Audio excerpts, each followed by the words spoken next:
My name is Jamin Goecker. I'm a realtor in South Central Alaska, and I'm actually training to run the Resurrection 100, which is a 100-mile race in the backcountry on Resurrection Pass down in Kenai, Alaska, in the Kenai Peninsula. So this is really exciting. I've spent quite a bit of time running before, just in my days with running on the Angelo State University track and cross country team. I earned all conference honors and actually did have the 10,000 meter record for that school for a couple of years.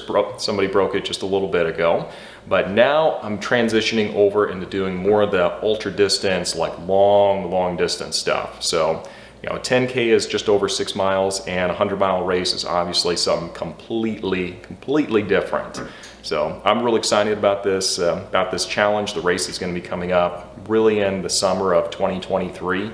So I've got a little bit of time. The past 6 months to a year, I've really been focusing more on building muscle, which you really couldn't tell just by looking here. But believe me, I have been getting some gains, but they are all about to go away because it's time to slim down again, because I am jumping into the ultra distance sphere, and obviously going to continue the weight workouts in there, make sure that keep a certain amount of muscle in there, because that actually does prevent you from getting injured if you stay in the weight room as a runner.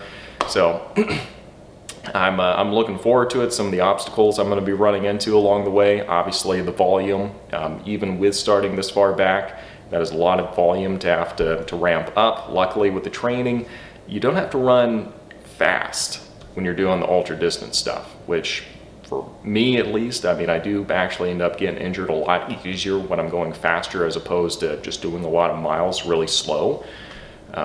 So that's going to be something I've really got to look out for. Another issue I'm running into is, I'm no spring chicken anymore. I'm not in my 20s where I can't just, bounce back quickly from injuries or twisted this or twisted that. In my 30s now, and I'm still healthy, and I'm still eating correctly and doing all the stuff that I need to do. But you just don't have that 20-year-old metabolism and bounce back as quickly as I did before. So mentally, that's going to be a big shift for me, because I'm used to just kind of being able to just power through my training and just gut through any kind of pain or discomfort I'm having. And there's definitely going to be days where that's going to happen, but I also have to be better at this phase of my life, and just understanding, hey, let's back off of this a little bit. I don't mind having a sports injury if it's necessary, but this is a long race here, and you just have to make sure you get there in one piece. And that's really going to be the biggest thing that's going to help. Actually, in college, that's kind of the way it worked too. It was a battle of attrition, and whoever got to the championships, the most healthy and the most injury-free, usually was going to win, or at least have the best shot. So kind of some of the same concepts there, just at a more extreme level. So that's going to be a big adjustment for me to make. I'm also used to just going really quickly, but the days of just dropping 6-15-minute per mile runs on a 10-mile run and calling it good, that's probably not going to happen anymore. I need to be able to get my training up to where I'm doing probably about 18, 20 plus miles a week on a long run. And that's going to be the most important part of what I do, and it's going to have to be at a much slower pace than what I was doing before. So I'll probably do a little bit of speed work as I get a little bit closer, just to kind of shake things up a little bit, do some fartleks. Probably not a whole lot on the track.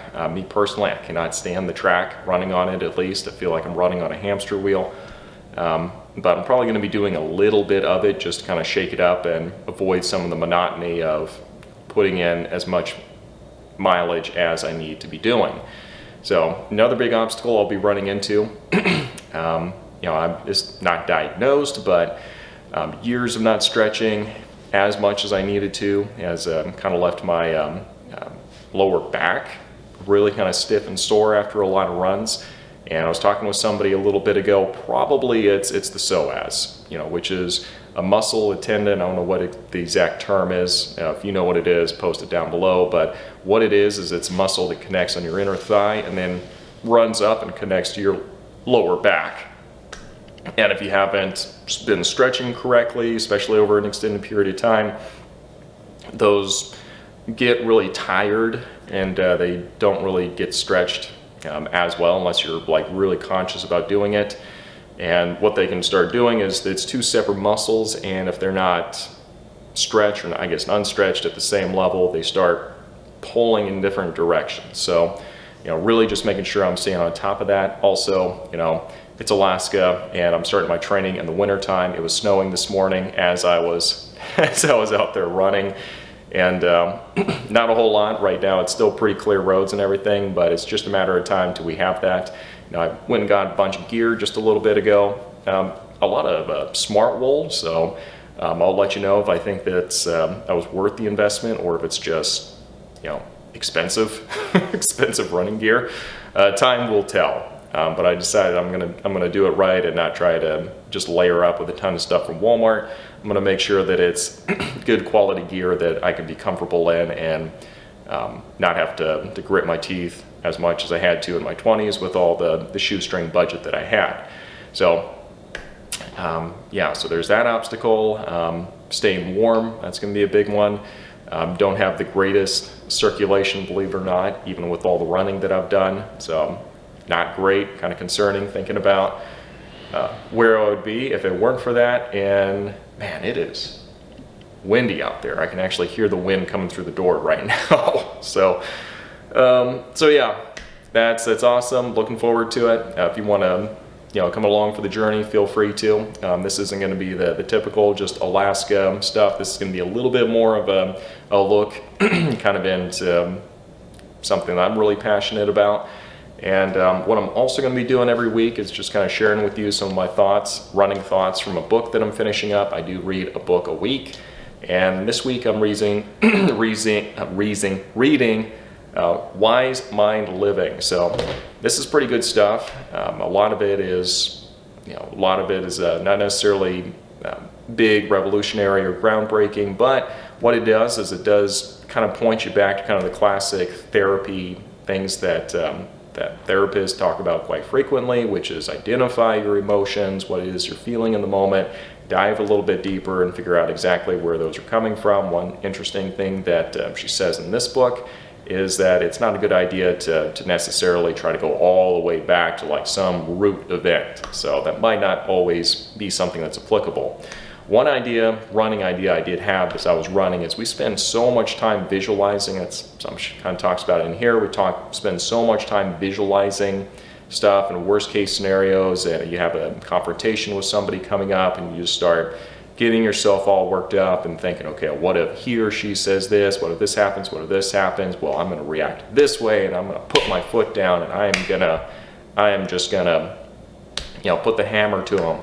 Well, that probably not the best way to do it, because your mind doesn't know the difference between you thinking it and it actually happening, and you're going to have that bodily reaction to it. So lately I've decided to just kind of take this tack that anytime like this high level of just anxiety comes from visualizing something like that, I need to just let it go and just treat it as though it's the emotional equivalent of a cigarette. Okay, no, I'm not gonna take that. It's gonna have a very detrimental impact on my health. And conversely, I'm not gonna start visualizing worst case scenarios and start getting myself worked up about something that hasn't even happened yet. Instead, I'm gonna try to visualize having a good conversation with that other person and just saying, hey, well, just having a good reconciliation kind of conversation where there's good communication going each way, there's transparency, you can actually see the other person's side, and try it as like, this does make it a little bit easier dealing with this particular situation. So just a thought. This is just a knucklehead in Alaska having runners, having some thoughts as I'm out there running, so take it for what it is. So thanks for watching. I'm looking forward to this journey. Let me know if you have any questions. If you happen to be in the area and you'd like to go for some long runs, do make sure you reach out to me on my Facebook page down below, and we'll see you next week.